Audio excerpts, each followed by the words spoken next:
Greetings and salutations. Welcome to this episode of Playwright Spotlight. Before we begin, smash that like button, subscribe to the channel, leave a comment down below, and share the show with a friend. If you're listening to us on your favorite podcast platform, be sure to leave a 5-star review and subscribe to the channel. My guest today is a Los Angeles-based playwright, actor, and faculty member at the USC School of Dramatic Arts. He has been a semifinalist for the O'Neill National Playwrights Conference and a finalist for the Penn Center USA Literary Award, Bay Area Playwrights Festival, Aurora Theater's Global Age Project, and Clubbed Thumb's Biennial Commission. He is currently in the Geffen Playhouse's writer's room and a resident playwright with new dramatists. His plays include American Adjacent, Bloodletting, Fixed, Nikki, Dallas, Nonstop, Driven, The Debut of Georgia, Emmylou, and A Refuge for a Purple Heart. He holds a BA from Sarah Lawrence College, an MFA in acting from ART MXAT Institute at Harvard University, and an MFA in dramatic writing from USC. His play Mix, The Filipino Adventures of a German Jewish Boy opens May 18th and runs through June 16th at Los Angeles Theater Center. Ladies and gentlemen, please welcome Boni B. Alvarez. Thank you for coming on. How are you? I probably botched this. I meant to ask you beforehand because I'm not familiar with it. So is it ART MXAT Institute or? It's actually ART Mahat. It's for the Moscow Art Theater. That's what I get. That's what I get for not asking before we started this. Anyways, okay. Well, let's start with your latest release that's coming up. Mix, The Filipino Adventures of a German Jewish Boy. What's the inspiration behind this? Can you give me some background behind this? Well, I was approached by John Lawrence Rivera, the director, and Olga Garay English, who's dipping into the producing world now. And it's based on a real person. Okay. On a real Holocaust survivor named Ralph J. Price, who escaped Germany shortly after Kristallnacht and went to the Philippines because it's a little known fact that during World War II, the Philippines had an open door policy for European Jews, and about 1,200 or so European Jews from Germany largely and Austria found refuge in the Philippines. And so what made you latch onto this story and want to write this play? I'm always interested in finding points of interest about Filipinos and Filipino culture in American history and also globally. I'm also really particularly interested in the intersection of cultures between Filipinos and other people of different backgrounds and cultures. And there was something that resonated about the story because my grandmother was pregnant during World War II with my father. Okay. And my grandfather was in the war as a soldier in the Philippine Army. And he was gunned down by, Japanese soldiers. So my father never knew his father because it was, because he was born during the war. Sure. Wow. In the middle of the war. And my grandmother used to tell us stories about having to hide in the mountains and foxholes and whatnot. And when I would meet with Ralph via Zoom, he was telling us how during the last few months of the war, they hid out on Mount Banahaw, which is this volcanic mountain. Oh, wow. Okay. So, yeah, there were some things about his life that kind of crossed with my life. And, he's not far in age from my grandmother who just passed. So there were things that were resonating about the story. And how'd you stumble upon it? Olga brought it to John, who brought it to me. Olga happened to randomly during pandemic attend his 90th Zoom birthday. Wow, okay. And during this Zoom, he presented this speech about his life that he had previously presented at some UN Holocaust remembrance event. And then that just inspired you and you just ran with it? Yes, they asked him and his family if they were interested in dramatizing it. And I got looped in, and then I spent several months just interviewing him and his daughter. And and then figuring out how I was going to write this big epic World War II play. And how did you, what did you figure out? What was the process? What were the stepping stones? I mean, it's hard. He was in the Philippines for a long time. He got there when he was 9 years old, and he left when he was 19. His parents stayed on for another 30 years. Okay. And I was like, well, I can't do 10 years. Sure. You know, and the war was long, so I couldn't do like the whole entire war. Right. So I latched on to the 3 months that they were hiding on the mountain. Okay. So I'm focused on that. And then in a series of flashbacks addressing like other moments in his life, like when he was in Germany, the first 2 years that he was in the Philippines before the Japanese occupation. So I used the 3 months as the base. Okay. All right. So how does that work so you're, because this is interesting. So flashbacks on stage, what does that look like casting wise? Are you writing, well, not casting, writing wise, are you writing a younger version, and is he playing that younger version, or are you writing that as a 9-year-old or a 15-year-old or a 19-year-old? And do you have different actors playing each age? Well, there's 3 central characters. I have aged him at 12 while he's on the mountain. Ralph, the character's name is Rudy.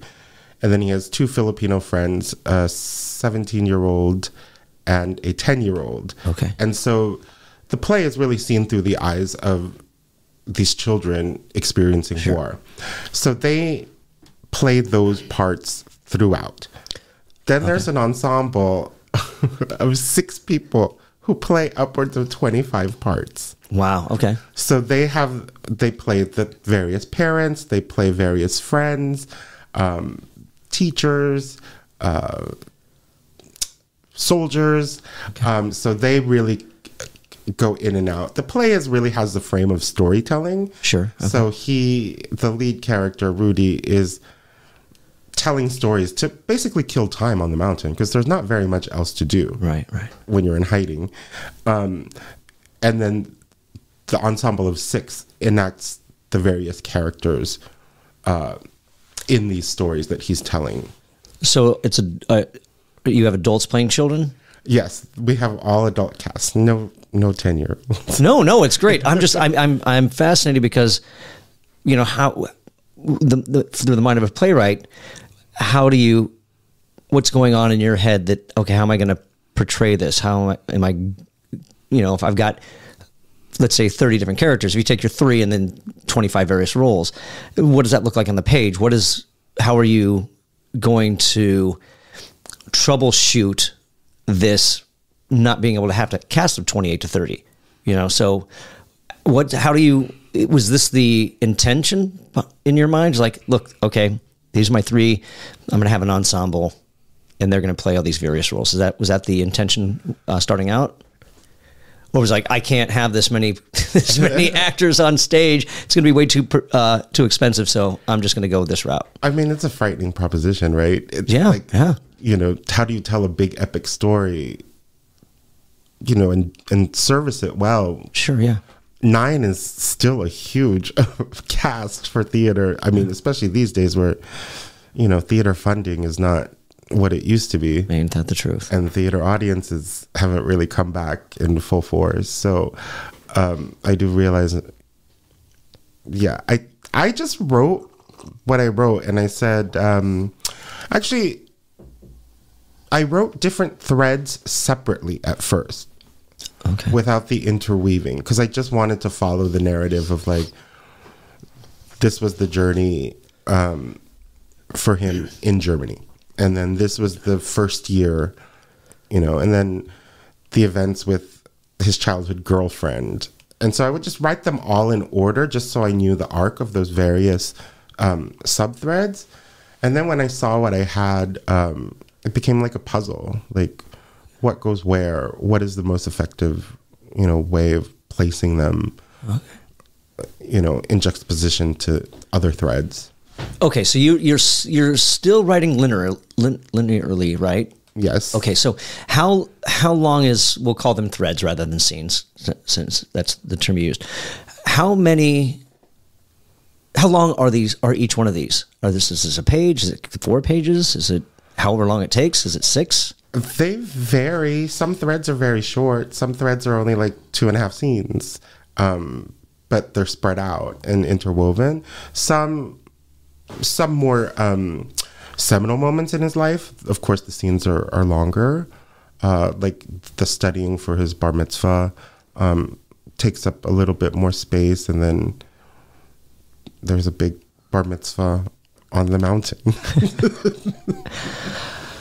So, if you can, about how many pages did you have before you started interweaving and cutting? I'd say at least 100. Okay, and what did you cut it down to? What's the final page count? Oh, the final page count is like 140. 140? Yes. How long is this play? 2 hours. You get 140 pages in 2 hours? My dialogue moves pretty fast. Okay, because I'm in my head, I'm like, oh my gosh, he's writing all these different threads, and like, I'm thinking that you are the master of killing your darlings. It's like, well, I can't have this many pages. I'm gonna have to cut some stuff. Oh yeah, I rarely get married to anything that I've written. What's the trick? It's whatever services the play, you know. Sometimes it's what is going to be the most effective way of telling the story. How do you recognize that? Gut. Fair enough. I mean, a lot of it is instinctual. Like, you know, there's one thread where he's just randomly, this 10-year-old kid is like hired by this neighbor woman to be the chaperone for her daughter, who would move on to be this famous Filipino movie star. Okay. And I was like, it's such an entertaining thread, right? Like, it's like this dynamic. And that thread might have I think originally may have occupied 50, 60 pages. Oh, wow. And I think that thread right now probably is about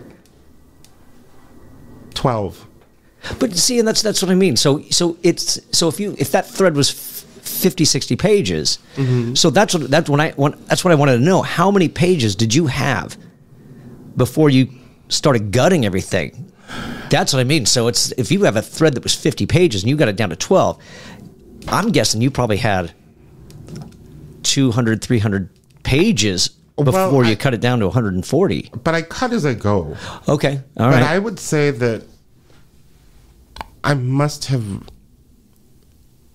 sounds weird, but I must have written at least 300 pages, like, in total. All right. Yeah, so you are the master of killing your darlings.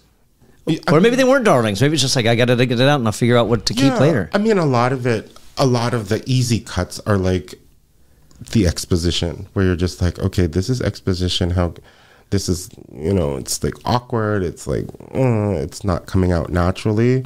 And you just take the essence of whatever it is in that exposition that you need, and then pare everything down.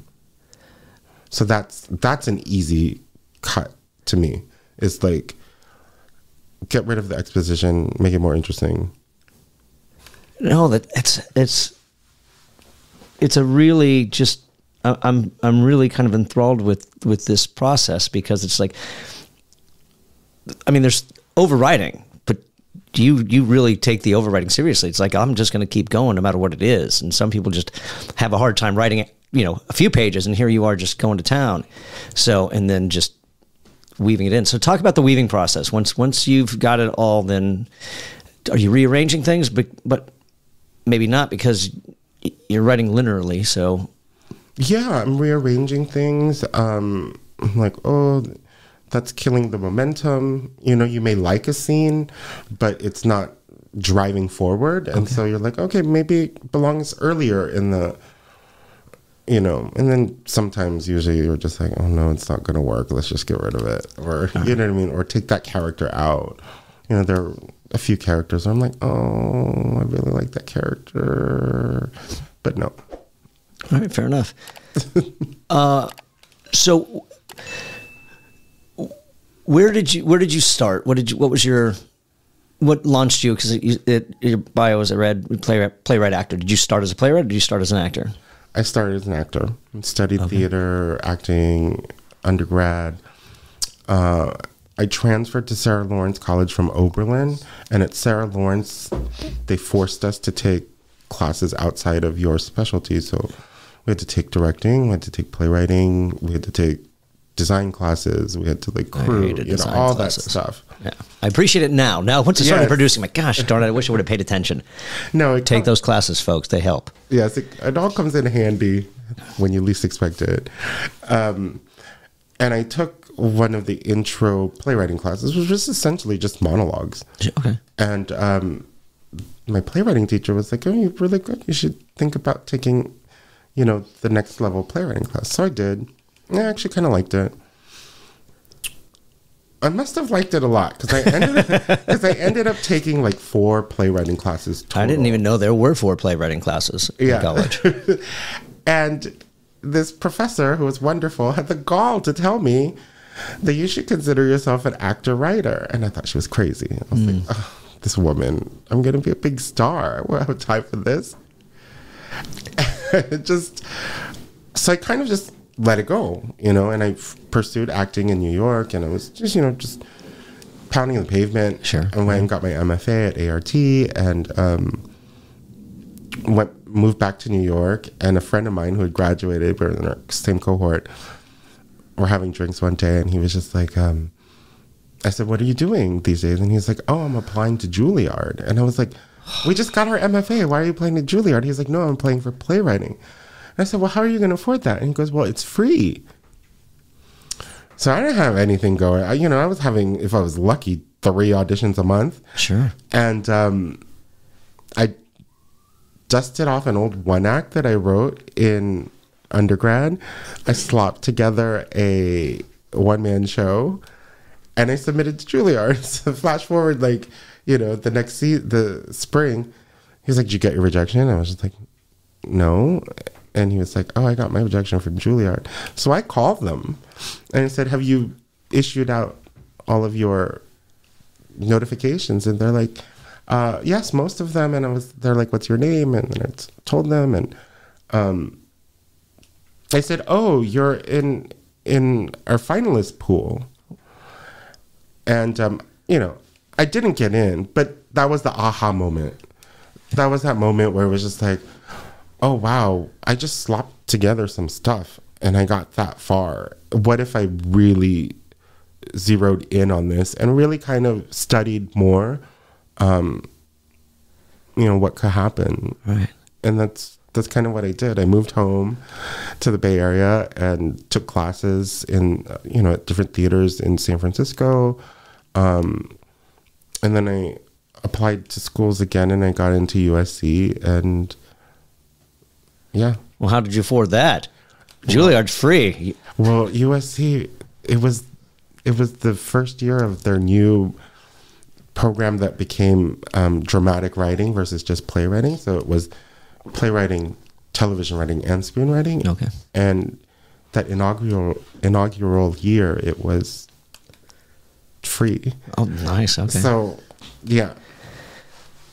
So why was Julliard free? I'm kind of fascinated at this. And what year was this that they were are they still doing free?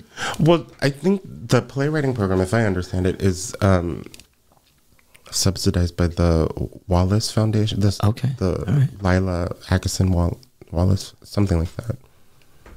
Go apply, everybody. Go shoot on over to Julliard. Start writing those free plays. Wow. Okay, so I want to go back to your four. What did you learn in 4 different playwriting classes? I mean, there's only so much you can really learn, if you will. I go back and forth with academia on whether or not you should pursue something like playwriting or acting in academia rather than just doing it in taking a workshop here or two, but really to devote a specific amount of your life to learning. What did you learn? I don't want to sound like full of myself or egotistical, but I just... It's natural. It's natural. I feel like a natural writer has good instincts. And I think those classes usually affirmed the instincts that I already had. And then it also gave me a sense of craft in terms of structure, like really paying attention to structure in a way that I don't think we are taught as actors, or as actors we don't pay attention to in our text analysis classes. So yeah, and also just an appreciation of different styles and forms. You know, something like if you're the kind of actor that's cast a lot in well-made plays, you know, it opens another window when you're looking at, you know, a play that's more experimental or more magical or fantastical. Is that what you mean by when you say styles? Yeah. Okay. All right, well, let me ask you this. What is your style? Do you have a style? I don't really know. I mean, I do, but I mean, my stuff is pretty realistic. Okay. But my stuff is also very dark. Okay. Especially dark humor. Can you expand on that? I wouldn't say mean, but just cutting, a little, maybe a little jaded. Characters that have lived. Okay. That still have that glimmer of hope, but they're angry. Maybe. Nihilistic? Usually. Not some. Okay. But yeah, I don't know how to explain it. Well, there's always a moment in these interviews where I put somebody on the spot and ask them a question that they really can't answer because they're not in the moment of writing, so it's kind of hard to pinpoint. So you're not allowed. It never fails. I always do it. So what do you find as, because I'm assuming you're teaching playwriting. Yes. What do you find that where do your students, I don't want to say falter or lack? What do you find that you have to, what kind of habits do you have to break them of? Well, any given class's population is so diverse in terms of experience, interest, and intention with the class. Sometimes it's just an actor who wants to take a playwriting class. They don't necessarily want it to go beyond that. Then you have the students who are like, I'm a playwright, this is what I'm going to do, you know, more. And then there's some that come from outside of the theater school. You know what I mean? Like maybe some student from the English department who is looking. So there's always a wonderful mix. I would say the biggest habit that I try to break them of is not writing. Yeah, as we were talking about before we started this. So what advice do you give them? What do you say that will motivate? How do you break them of that? A lot of them don't write because they're very self-conscious. They say that it's like writer's block, but the truth of the matter is they really don't want to share themselves on the page, which is kind of the angle that I go in. I was like, where are you in this play? Why are you writing this play? Like, what about this play only you can talk about, or you have a unique point of view on, you know, any given topic? And I always tell them, I was like, look, stop pressuring yourself to come up with something so amazingly original. I was like, there really isn't anything amazingly original. I was like, and it's okay to be referential, but you have to, I was just like, referential is good if you're bringing your point of view to it. So I always tell them, no, the only bad pages are no pages. Because if you don't bring anything in, there's nothing to talk about. And I don't want to talk about what's in your head. That sounds so mean. No, no, not at all. I think it's fascinating. Like, bring in the pages. We'll talk about the pages. Because I find, you know, the longer I've taught, I was like, the bad pages is really often such a rich jumping point off for what they're actually really trying to write. Because then I can zero in. I'm like, why is this? Why? What are you trying to do? Then we can talk about what's in your head and trying to get what's in your head out onto the page. Okay. But there's been a lot of like unlocking and problem solving that comes out of quote unquote bad pages. And I love it when the other students get to witness it. Right. Yeah. What makes bad pages? No pages. Fair enough. Yeah. No pages is bad pages. Right. Yeah. But the real writers know they're quote unquote bad when they're hearing it. Right. You know what I mean? Like, those are the writers who are just like, I'm always wary of the student writers who like, sounds mean, the student writers who are enjoying the read of their pages too much. Does that make sense? Because I'm like, you're a little too in love with your pages that it might be a problem for you to hear feedback. Right. How do you, so in your classes, how do you address feedback? What are the rules of feedback in your classes? I don't let the students talk or respond when they are receiving feedback. Okay. I was like, you have to be gracious about receiving the feedback. Write everything down, whether you agree with it or not. Okay. I was like, listen to all the feedback. And I was like, because sometimes, you know, especially younger writers want to be really prescriptive with their notes. And I was like, just listen. I was like, you don't have to take that specific prescription. Sure. Yeah. But there's an itch around a certain page or a certain scene that probably needs to be addressed. Sure. Yeah. You know. And what about when giving? That's great advice for receiving feedback. But do you have any rules when giving? Yeah. Don't give your feedback in a way that you wouldn't want to receive it. Okay. All right. Because I know that sometimes it's like, it's the golden rule, right? Sure, yeah. Well, you know, because sometimes it's like, you should write this, you should do this, and find that, you know, sometimes. Well, I always try to step in. I was like, let's stay away from the prescription. Let's ask questions. Okay. What are good questions to ask? Oh, gosh. That's another on the spot, because we're not giving feedback right now. Getting to the source of things, you know, try to find the questions of origin.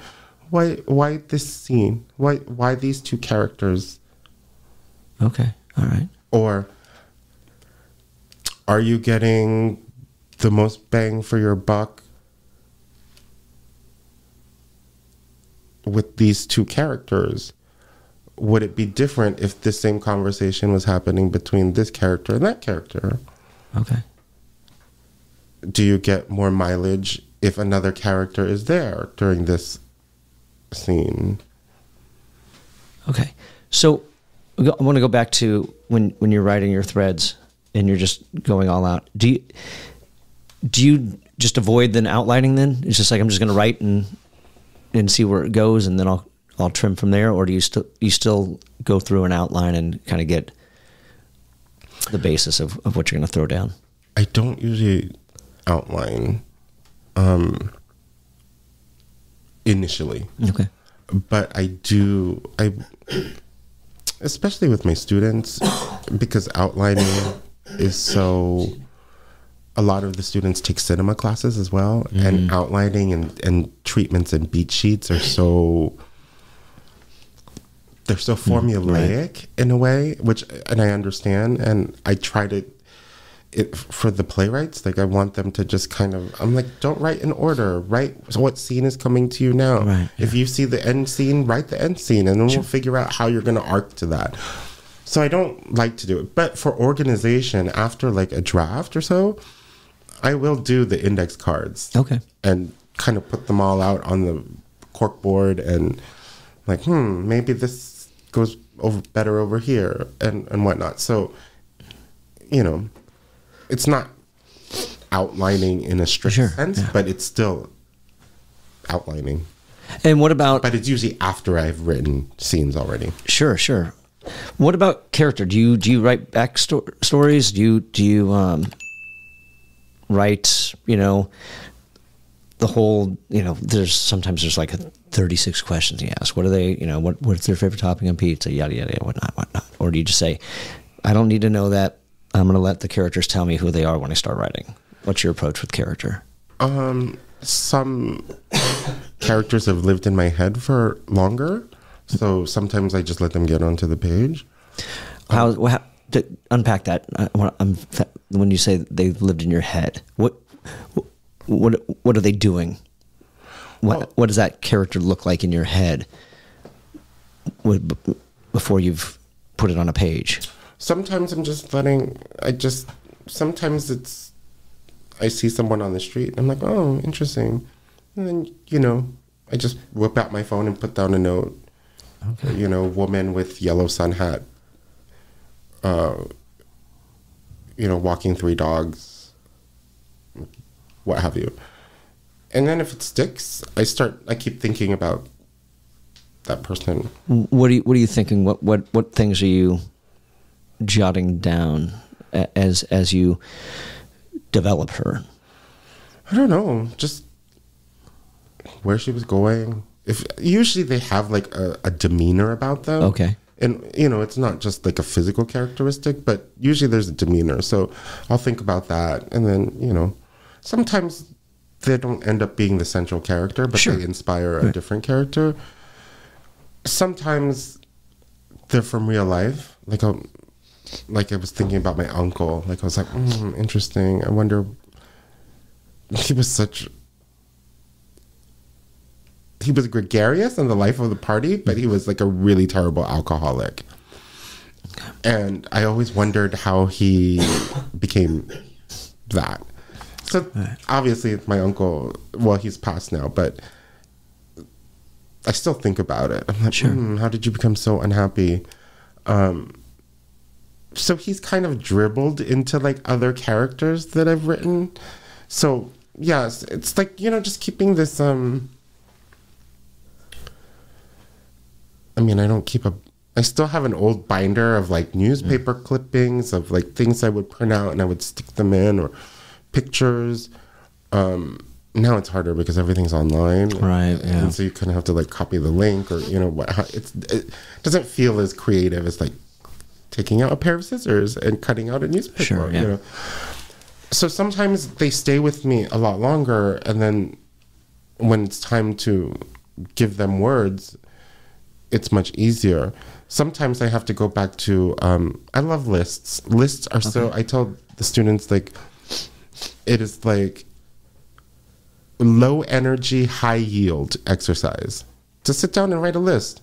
10 things that they like about being intimate. This is the character? Yeah. Okay. Or, 10 foods they hate. Or 10 things that really get them angry. Or, 10 things they do when they're on vacation. And then I like to do monologues. Monologues yield a lot for me because it just forces me to just write and like start to hear them. Any other exercises that you do when developing character? A lot of exercises. I like to go to other art forms. I like to, museums. I love museums. Okay. Because I love looking at things and, what that composition, how did it all translates. Kind of. Music. I listen to a lot of music when I'm writing. Okay. I was revising last night and I was like, okay, I need epic percussive, and, everything's on YouTube. Right, sure. So I played that and then, try to write to that feeling. This all sounds cuckoo. No, it's far from it. Far from it. Let's turn that back on. Sorry, I've got a little bit of a residual cold, so you might hear some coughing in the background. No, it's not. I've become, one of the questions I've been asking lately is ritual. Because it's not kooky or cuckoo or weird. I mean, it's how do you get it out? How do you get this information on the page, and I don't want to call them tricks, but you know, I'm interested. You know, I mean, in some of the stuff that I've written, sometimes it's a soundtrack. I'll make a soundtrack. You know, if I'm writing a screenplay, you know, sometimes it's like when I hear a song, oh my God, I know exactly what's happening in the scene, and it's a great motivator. And so, you know, as those things happen, then I'll make that soundtrack, and I'll play it while I'm going back and revisiting. I'm like, okay, you know, I think music's fascinating in that regard. So I love those things. Are there any other rituals that you have when you write, or when you sit down? What do you need?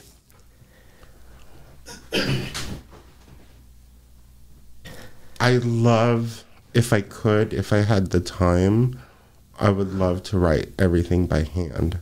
Sure, okay. I would love, because there's just something about writing by hand that feels more creative than typing on a keyboard. Yeah. So I waste a lot of paper, because when I have a draft, I print it out, and then I really go to town with a pen, and it feels good. I love looking at a marked up page. Yeah. Sometimes I'll put the sheets out on the table and be like, it's weird. Tetris-y kind of thing. Yeah, I love that. I also, you know, lean on my friends a lot. I'll be like, guys, I have a new play and I need to hear it. Great, and okay. Let's have pizza and you know what I mean? Like, yeah, so 100%. Things like that. No, I love it. How many drafts before you have your pizza reading? Usually around 2. Okay, all right. Yeah. And obviously you're not involved in the reading. When I say that, you're not participating. You're not reading stage directions. You're just listening and... Yeah. Yeah. Mm-hmm. Yeah. Yeah. I mean, there have been parts that I've written for myself. Okay. Right. But even in the early development, I won't do the reading because I want to hear it. And do you take feedback at those, or do you just say, that's all I need to do? I need to hear it. And thank you guys. Have a good night. Enjoy your pizza. Oh, no, I take feedback. But usually I've assembled actors whose opinions I trust. Okay. Actors who are instinctive and really good with new work. And I try to stay away from my friends who are really excellent actors, who know how to make things work. Because, oh my God, I don't want to say that out loud. No, you can't. Because then it makes everybody who thinks that I invite them to do a reading that they're not excellent actors. No, but I will remind them too. I'm like, folks, I was just like, don't do my work. Sure. Don't justify it and sell it. I was like, because I need to know where the holes are. Right. But I've gotten better at identifying, like, oh, that's not quite working. She's just really selling it. Right. No, of course. I mean, I get that as well. I mean, there are actors out there who can make terrible things work. Yeah. You know, and I agree. It doesn't justify. It doesn't help you at all. So yeah, I completely understand. I'm sure like in the same way that you shouldn't invite your family who love you to the talkback, right? Because sometimes that can be the most harmful for the development of a play, right? No, 100%. And I don't want to say how do you avoid it. How do you fix it? How do you... I have a few friends that I lean on for dramaturgy. Okay. Because they have a keen eye, especially a lot of directors, because they're looking at it like they're really looking at the beat work and how things are linked together and forwards and arcs and all those things. Yeah, because I can... Especially when everything was shut down, I was reading stuff, and I realized that it was kind of harsh, and I could be kind of mean because I was just, like, no, you don't do this. That's not what you do. Mm-hmm.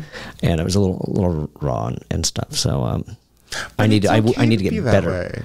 I get that way when I'm reading. I'm like, oh my God, this is garbage. But then I take a step back and I'm like, okay, what are they trying to do? Mm-hmm.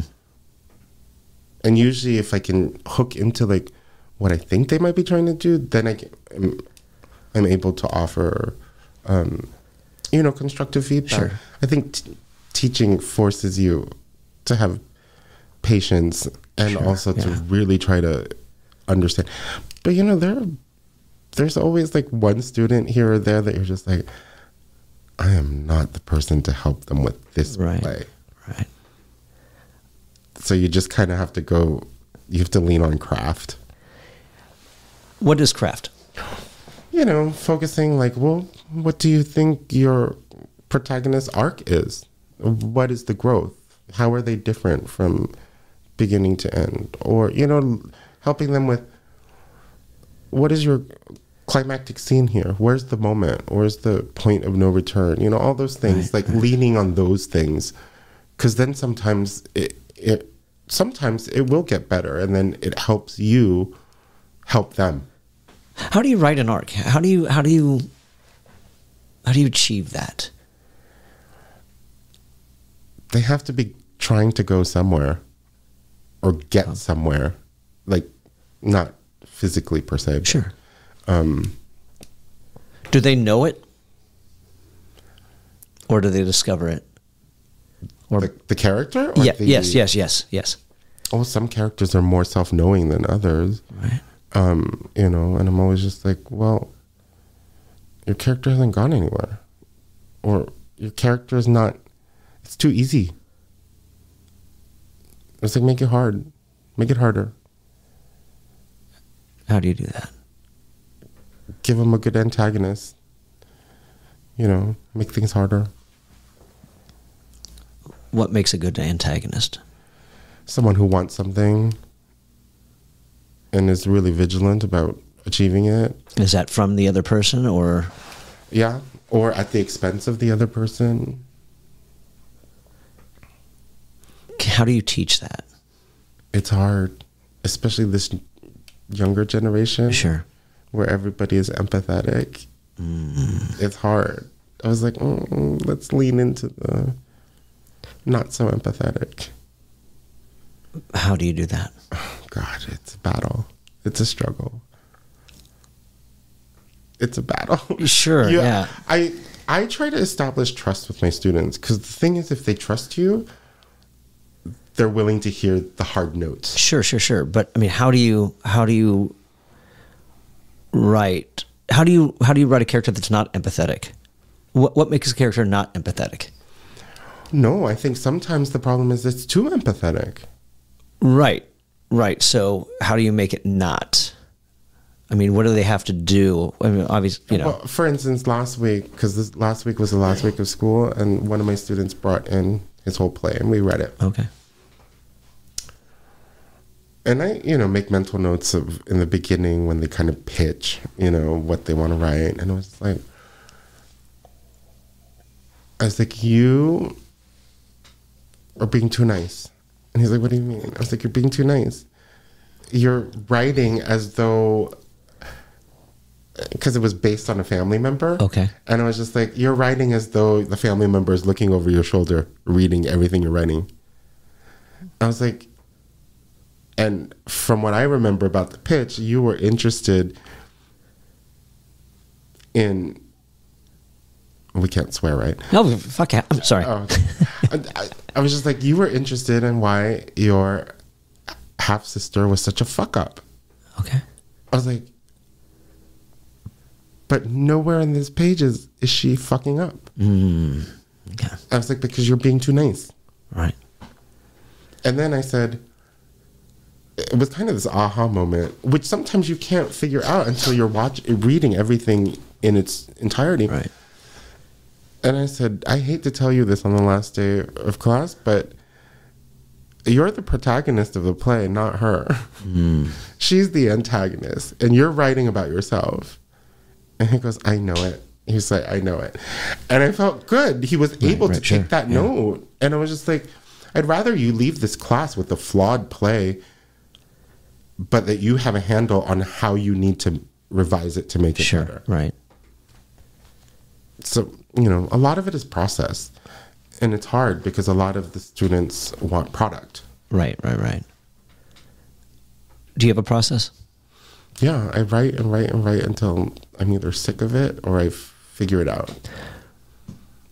It's much more exciting when you figure it out. Sure. Obviously, but you allow yourself not to. I mean, it's okay not to figure it out right away. Yes. You start to feel the pressure when you're in rehearsal. Then you're like, oh God, I got to figure this out. So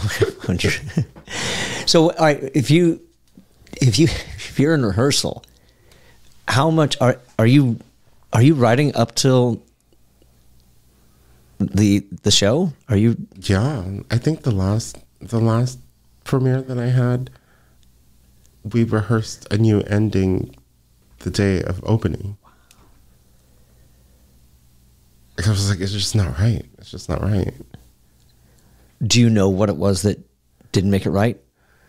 I mean, I'm going to say yes, you do, because obviously you wrote a new ending. Well, the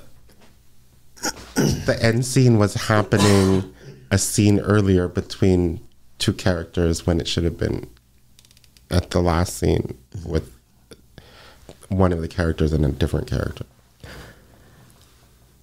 Because I was doing that whole, like, I was like, this is ridiculous. I have 2.5 endings.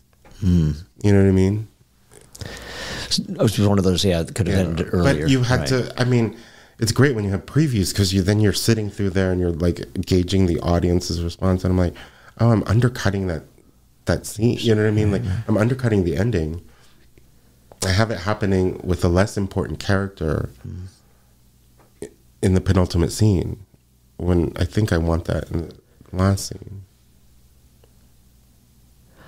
Do you find was your cast frustrated with it? Well, I'm sure they love it, but you know, I work with some people repeatedly, and so they get it. I mean, I stayed up till 1 a.m. revising the opening to this new play, and I'm terrified because I was just like, they have a lot to contend with. You know, they're just getting acclimated to the set. I was like, that's not the time. I was like, but an opening scene is so important. You know what I mean? Like, I was just like, and sometimes you have to sit in rehearsal a while to like, I was like, something's off, but you don't know how to fix it. So I just keep spending time with it. And I'm like, and I revised it a couple weeks ago. And then I was like, oh, I don't really like this. And gave it to the director. And he was like, oh, I don't know if this is solving the problem. And I was like, okay. So then spend a week thinking about it. Yeah, it's scary. Sure, yeah. I mean, when I was a younger player just starting out, I made the mistake of not revising because I was so worried that it wouldn't have ample time to be rehearsed and implemented. You know what I mean? Right. But I've let go of that. I'm still nervous as fuck, but you know what I mean? Like, I just want, I think you should always be trying to make it better. I don't trust playwrights who lock their scripts. And I don't trust actors who are working on a new play who are demanding a locked script. I'm like, no, this is about the play. Right. You are the vessel. You're not the point. I hate saying that, but no, not it's at all. True as a playwright. Sure, 100%. You know. So, I mean, did your director recognize that the ending wasn't working, or? He was making it work because they're always going to make it work. But it's not something like I spring on them right then and there. Sure, I'm always telling the director, it. I'm like, something's still not right, and he goes, well, keep writing. And I've worked with John Rivera a lot, and so we get each other's processes, and he specializes in new plays, so it's to service the playwright, which is, you know, a luxury. Have you worked with a director that you don't see eye to eye with and who you clash with, and then? I have, and it didn't end well. And it wasn't, and I mean, as bitchy as I am, I'm a bit of a pacifist, so I didn't really want to say anything. Sure. But it was the artistic director who was like, how are things going? And I was just like, nah. And he goes, well, if you're not happy, and I'm just like, well, and then they fired her. Wow. And I was like, oh, shit. You know what I mean? Like, I was like, and I was just like, that was such an empowering moment because it was like, oh my God, this guy was willing to advocate for me, even though I didn't even give voice to it. So that was it. It was just like you didn't even address what your issues were. You just kind of, he got the gist that something's not right, something's afoot. There's some kind of. I was a young playwright that was just happy to have a production. Okay. You know, so. And what was the outcome with the new one? Was it like night and day? They brought in a new director. They kind of not downgraded, but not downgraded like in a bad way. They downgraded it to like a workshop production versus like a premiere. Okay. So it was still all in service to the play. Sure. Okay. Yeah. Did it change after that? After you did this workshop production, were there other things that changed after that? Yeah. The play went through maybe two or three drafts. Okay. After? Yeah. Okay. It eventually premiered, a few years later. What does a workshop production look like? I mean, I'm assuming it still has an audience and still... It still has an audience. It's not billed as a premiere. It's usually the ticket prices are less expensive. It's... It has... Is it marketed as a workshop production? Yes. Okay. And it has not the most extravagant design elements. Okay. All right. Do you recommend that? Do you recommend workshop productions as a playwright? I love them because there's always a chance to work on the play. It's also, if done right, like a great built-in marketing mechanism. If you develop interest in the play, then you know what I mean. You're accruing like possible audience for it when it does premiere. The opposite is true too. People are like, "Oh, I already saw the workshop." Going back to the start of our conversation, when you were going through your classes and you talked about learning structure, what did you learn? What about structure did you learn? I mean, the basic Aristotelian, well-made, inciting incident, rising action, climax, building all of that stuff. And it's a good way to, if you're struggling with a student's play, it's a good thing to lean on. Is there a formula for that? I mean, formulas in terms of like 12 to 20 minutes into a movie. Yeah. But for a play, I mean, like we know that, if you go by the Save the Cat format or formula where it's page 5, by page 5, you got to have this, by page this, you got to have that. And this page, this better have happened. Is there something like that for playwriting? I think there is. There's a built-in kind of thing that the meter to the audience. I think audiences love the 90-minute play nowadays instead of being there. So like 20 minutes in, we got to know what the problem is, and you've got to be sending your protagonist on their way to whatever. So yeah, I mean, in terms, there's like those general markers. And what are those for playwrights out there that are listening that may not know, or they're just getting started? I mean, usually we get the status quo of a character's life, 12, 20 minutes, and then something happens in which they are on their path, Okay. you know, and then usually there's the escalation where things are just more shit is happening. You're throwing more rocks at the character, and then they get to the point where it's, you know, the point of no return. What's going to happen, you know? What does that mean? The point of no return? Where Is that the all is lost moment, or? Yeah, or that's the moment in which that the end becomes inevitable. Right. Okay. You know, it's very strange. It's so hard to like.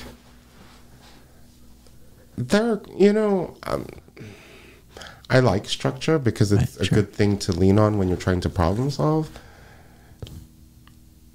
But audiences will be bedazzled if your characters are just amazing and watchable.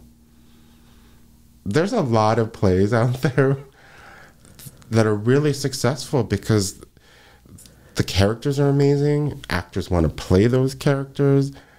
And then, you know, when I teach like critical studies classes, I'm like, when we dig in and they're like, wait, what's the story? I'm like, isn't that a great question? What's the story? I was like, but we were wowed and dazzled by these amazing characters. What plays do you use for moments like that, for teaching moments? For like, what's the story? Oh, well, I can't name famous people. I would get in trouble. No, but I mean, if you're in class and like, okay, we're going to do a critical analysis, and then we're going to use these plays as an example. Are there go-to plays that you use as examples? Like, we're going to analyze this play today. We're going to take Sam Shepard's Buried Child. I don't know why I chose that play. Okay, you know, are there plays that you use as examples? Like when I do my workshop. I do a playwriting workshop, how to make a good script great. And I use my friend Rich Cassones. He wrote a play called I Brought Eggs. Phenomenal little play. And then I use a piece which I don't tell that playwright, and I don't let the kids have a copy of it because it's like, I don't need that getting out because I don't want that playwright who submitted this piece to me to know that, you know, I use this as an example of what not to do.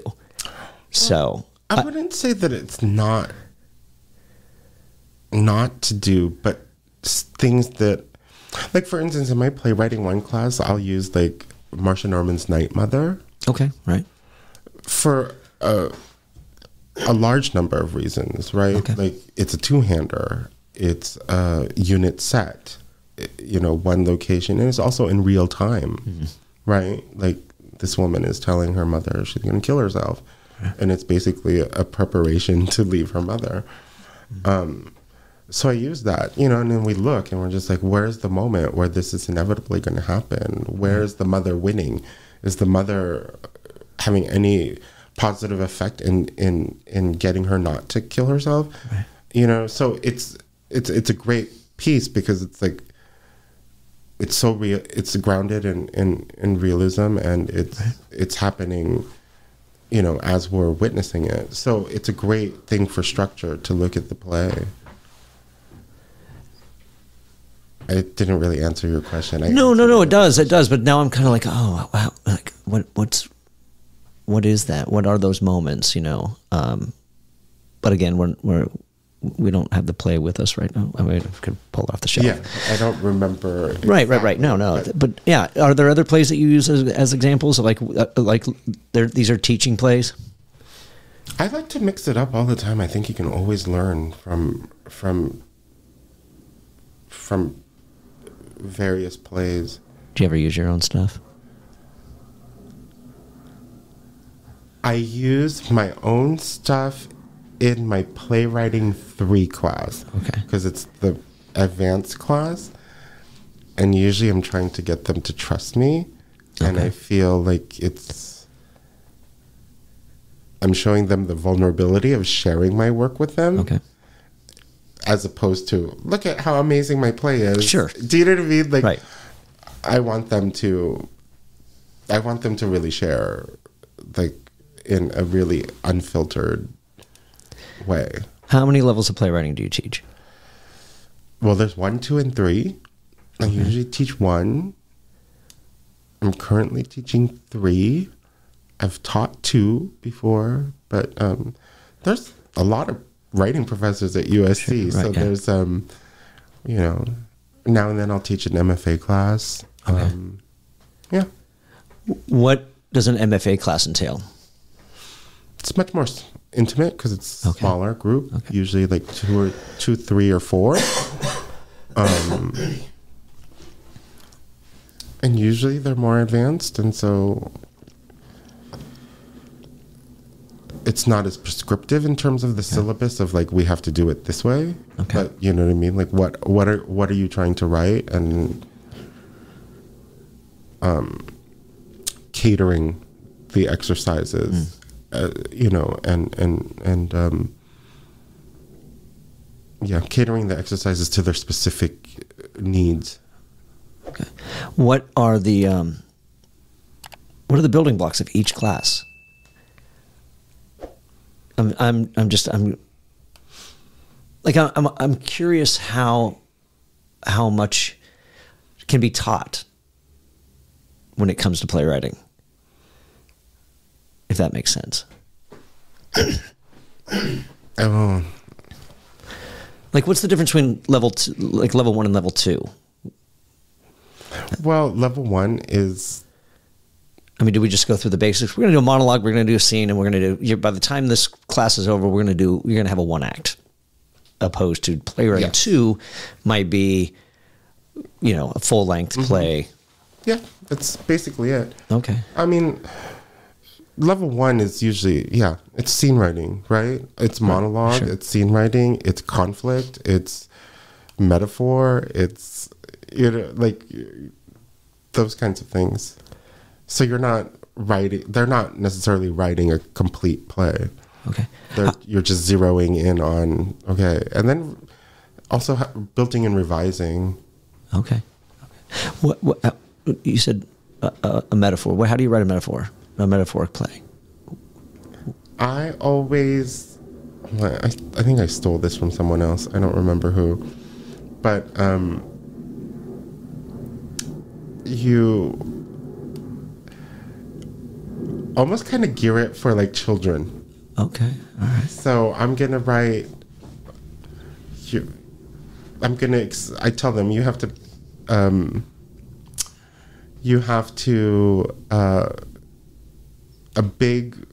Something that's more complicated, that you're trying to explain to a child. So like, for instance, like divorce. How do you know, because usually for children, the metaphor is like in these talking shapes or the talking tree and the talking bird. You know what I mean? So we start on that very elementary level. Interesting. And it's usually a lot of fun, and the students really get to do. Yeah. Do you have a favorite exercise that you do, that you use in your classes? I love borrowing from fine art. Okay. So I'll have students bring in 3 paintings that are landscapes, and then like maybe 3 paintings that have people in it. And then we kind of psychoanalyze each other, and we're like, what do you say about this curator based on the paintings that they've brought in? Interesting. You know, and then we switch off. So, you know, I would say, James, you take one of Sally's paintings and you write the monologue for that character. Or I say, James, you take Bobby's landscape and you write a scene using that landscape. Interesting. I love it. I love it. You know what I mean? Because then it's just like, it's like, well, that's not your painting. Well, so what? No, it's great because it's we haven't really touched. Well, I mean, I've asked the question, where do you find your inspiration? And it's just like, and I think that's just kind of reminding everyone that inspiration can be found everywhere. Mm-hmm. It can in the littlest things. Yeah, you know, whether that's a book title, a song title. Yeah, I was in the Philippines over the summer, and I went to the National Museum, and there was this big hullabaloo about this painting that was there from France, from France, and it was gigantic. It was like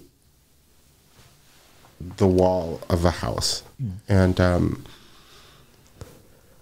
painting was interesting. It was epic. It was, oh God, it was so tall. But the journey of the painter was what I found really interesting, because he was painting during the time of Spanish colonization. So he went to Spain to paint and got a lot of notoriety in Europe, and then went to France. And of course, all the figures are European, but he's this Filipino painter. You know what I mean? So that was what was really like, oh, I was like, this painting is like totally colonialism on display. Does that make sense? Yeah. Like, that's what struck me. Like, I was like, oh, this, you know what I mean? Like, if you showed me 18 paintings and said, which one is the Filipino painter, I'd never choose that one. Right, sure. So that was something that you know what I mean? Like, it always, like, the image is not necessarily going to end up being the subject, but it's like, what does it spark in terms of thought? Right. I mean, like, I hate a lot of things about, like, Catholicism because, you know, I grew up Catholic and went to, like, Catholic school for a little bit. But every time I find myself in a church, something happens to me that's like, I don't know if it's pain or joy or like regret, or I don't know what it is. But you know what I mean? Like, I'm feeling something. So yeah, I stressed that to my kids. I was just like, the worst you can be is boring. If you make me feel something, if you make the audience feel something, they will forgive a lot. How do you achieve that? Is there a key? Is there a, you know, what induces emotion in a play? And natural, not forced. If you're saying something truthfully and honestly that's coming from you, I think people will naturally have to react. Like, I'm not the biggest Mamet fan. Right. I'm far from it. But his work still evokes something in me. Right. It may not always be the best thing. It, you know, oftentimes isn't. But there's something truthful about his writing to him. Sure. That I think still gets conveyed.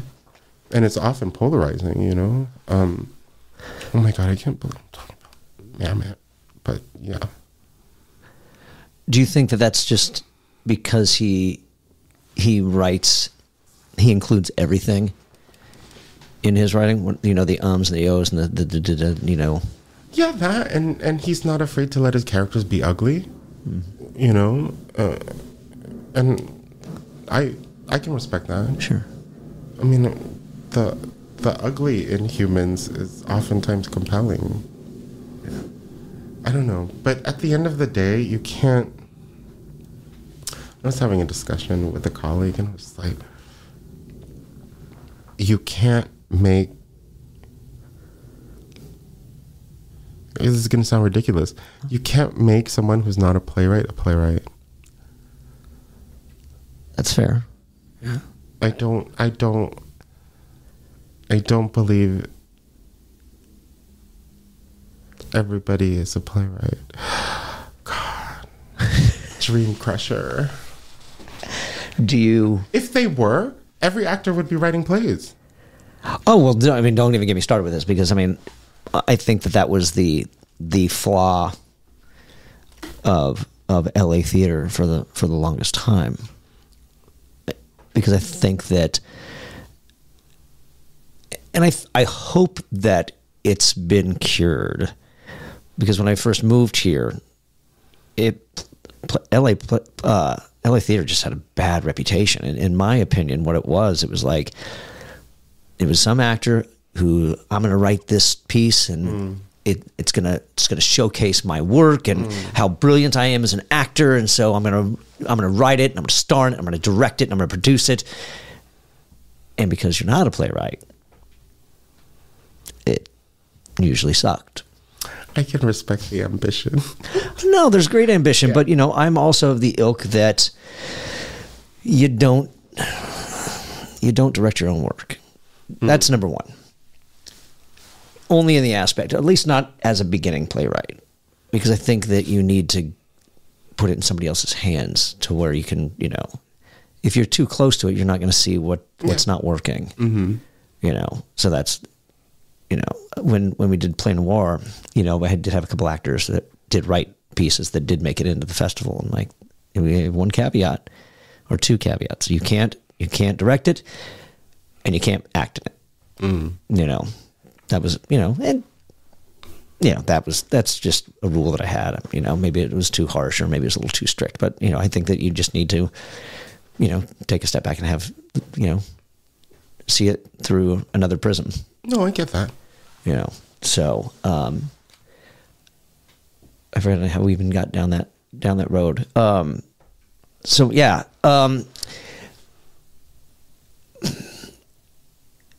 Because going back to Mamet and the writing every single aspect of dialogue, I don't know. I try to get.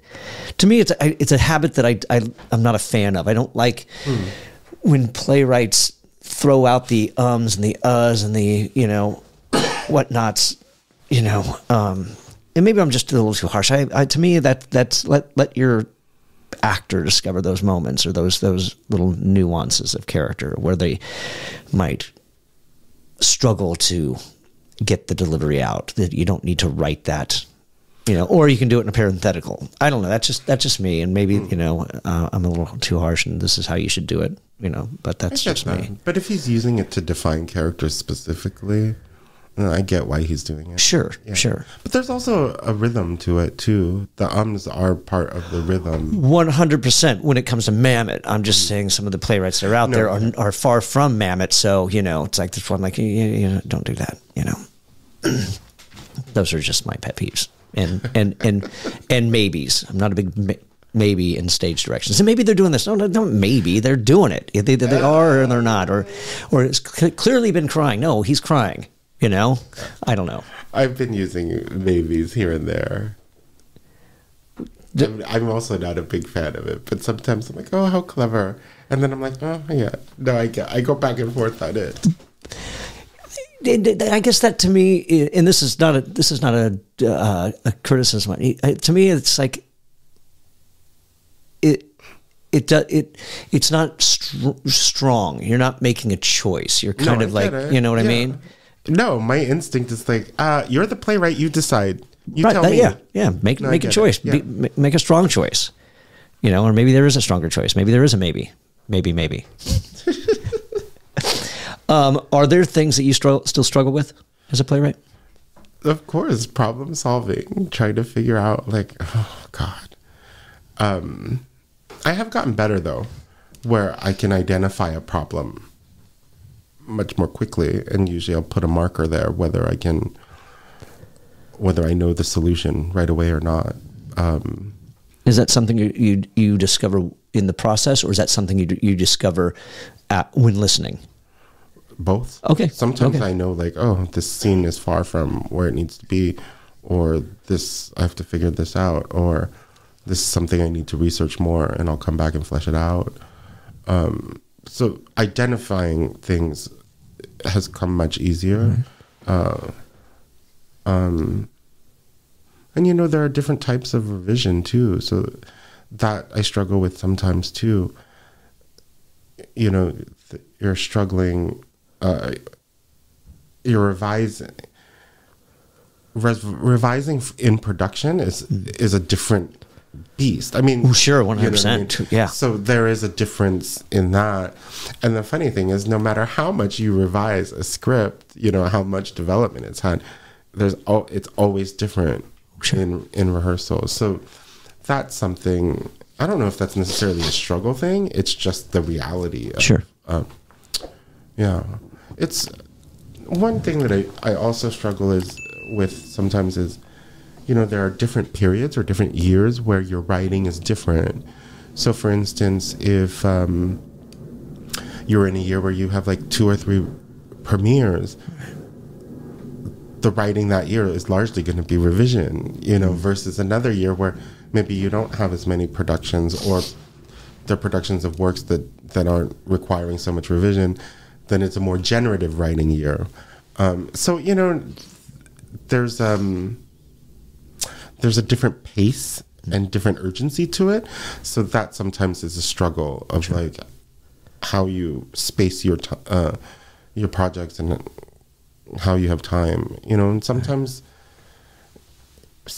you'll find a production at the last moment and you don't have that much time. So, or not the last moment, but there was no lead up. It just happened that a theater had a spot and they were like, what do you have?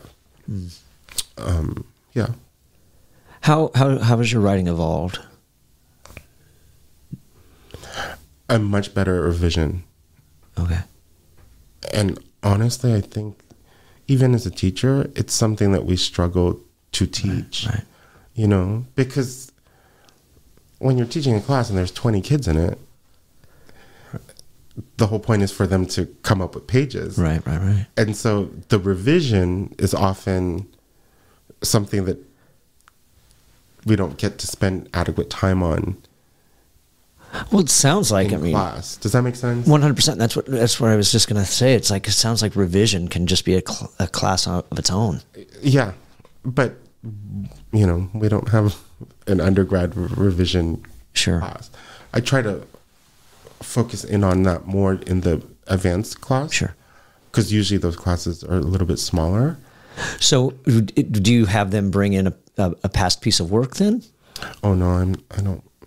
You make them write something new and then we're going to revise it. So I do. All right. Because I also feel like, especially with the younger playwrights, it's like, oh, but so-and-so said that blah, blah, blah, blah. And I was just like, I don't want to get into this battle of she said, he said, right. They said. You know what I mean? Do you have, are there moments when you've got a student who maybe took playwriting 1 and they are coming into your playwriting 2, or maybe they took playwriting 2 and they're coming into your playwriting 3, and you find that, well, that's not what I was taught. Do you find those moments? Do you have those where it's like, well, this professor said? Sometimes, okay. But I leaned back on my acting background. Sure. I was like, yeah, I had 100 different professors who had said 97 different things. Right. Yeah. I was just like, one doesn't necessarily invalidate the other, and also you, as an artist, you have to learn how to translate what it is they're saying. Right. Whenever you work with a different director, sometimes they're saying the exact same thing. Right. You just have to translate what they're saying into what works for you. And I always, it goes to my rules are take every single note. Whether you implement them or not, it's up to you. Sure, right. But you have to hear the note. Going back to revisions and whatnot, when do you know when to stop? When do you know that it's finished? I don't think anything's ever finished. I'm one of those people. But that's what I mean. It's like, how do you know when to stop and to let your bird fly? I don't know. If I'm invited, it's weird because only one of my plays I think has had multiple productions. Okay. So I've kind of just let that play be what it is. All right. Unless a theater is just like, oh, we were looking at this section, blah, blah, blah. I'm always willing to look at something. Okay. All right. And, if it's in the cards, then I'll do a revision. You get a lot of requests with academic productions. Can we change this? Can we blah, blah, blah. I'm just like, oh. And what so Like an example.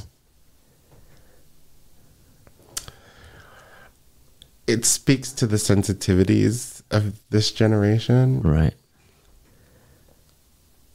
So I have this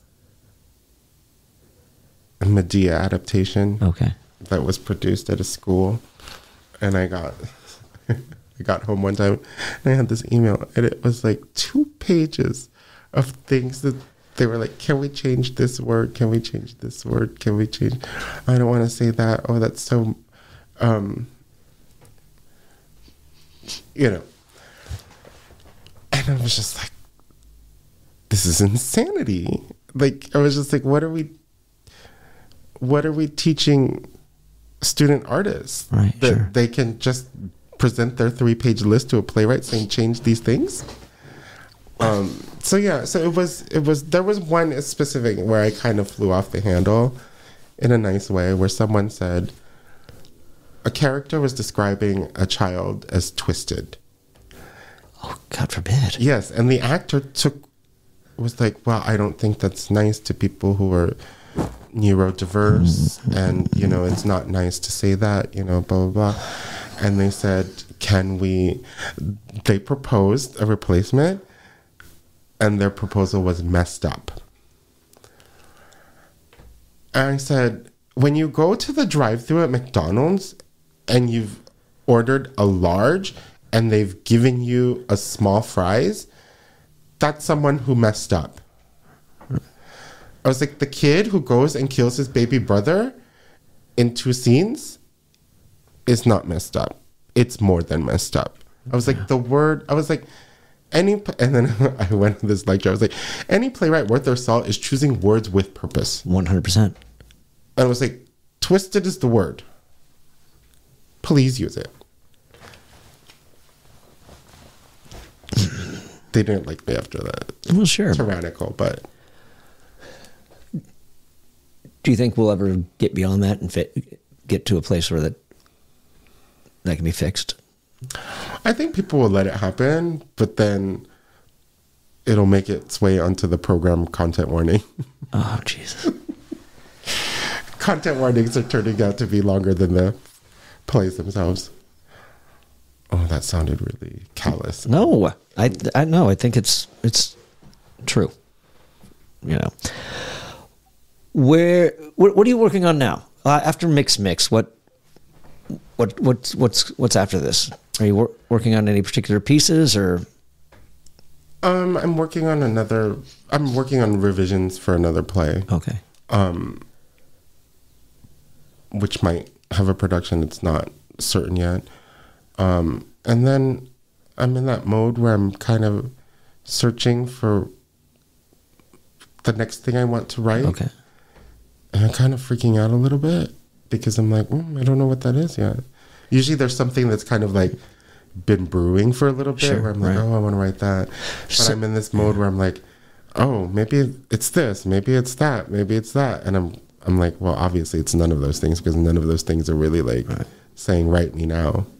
There's this exercise I heard once where this professor, he had his students bring in like 3 pictures of landscapes and 3 pictures of people and then switched them out.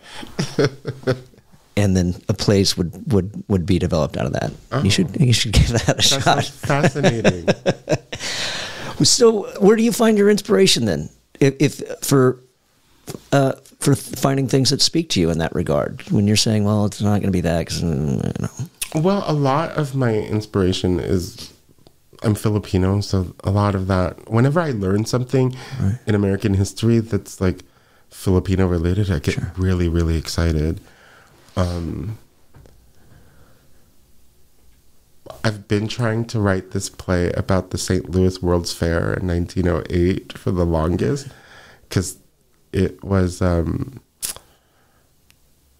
they shipped in like 1,000 Filipinos to inhabit this living exhibit during the World's Fair. That's a big cast. Yeah, and it was supposed to, like, the exhibit was really popular to show off America's imperialism. And I was like, oh God, it's fucked up on so many levels. So I'm trying to wrap my head around that. That's something that was always interesting. And then the first like Filipino people that came here apparently jumped off of Spanish ships and then landed in some remote area of Louisiana, and they were like fishermen. Oh wow. I think in the 1700s. Like crazy. I don't know. Yeah. I don't know what that play would be, but there's something there. Sure. Like, maybe. Yeah. Filipino cannery workers in Monterey. I'm so random. No, it's great. So those are the things that pop up that are, I'm always just like, you know, I don't know what the play is or what have you. But I write about everything that interests me. I write a lot of gay stuff because I'm really gay. And, you know, so why not? Yeah. Yeah. All right. And so where can people find your work? Oh my God, nowhere. I am so bad with online presence. No website, no new Play Exchange, nothing I'm like that. I'm not on New Play Exchange. I guess I'm elusive. I don't know. It's something I'm working on. I'm terrible at self-promotion. I'm not too far behind you. I understand. Like, I hate it. Like, I'm not on Instagram. I'm not on... That's the next question. Are you on the socials? TikTok. I am showing my age. But you can be found on the USC website, I'm assuming. I can be found on the USC website. I can also be found on the New Dramatist's website. Let's see. There we go. Yeah. All right. Well, Boni B. Alvarez, thank you for coming on to the Playwright Spotlight. Thank you so much for having me. Thank you for tuning into this episode of Playwright Spotlight. Again, smash that like button, subscribe to the channel, leave a comment down below, and share the show with a friend. If you're listening to us on your favorite podcast platform, be sure to leave a 5-star review and subscribe to the channel. And in the meantime, until we see each other again, keep writing.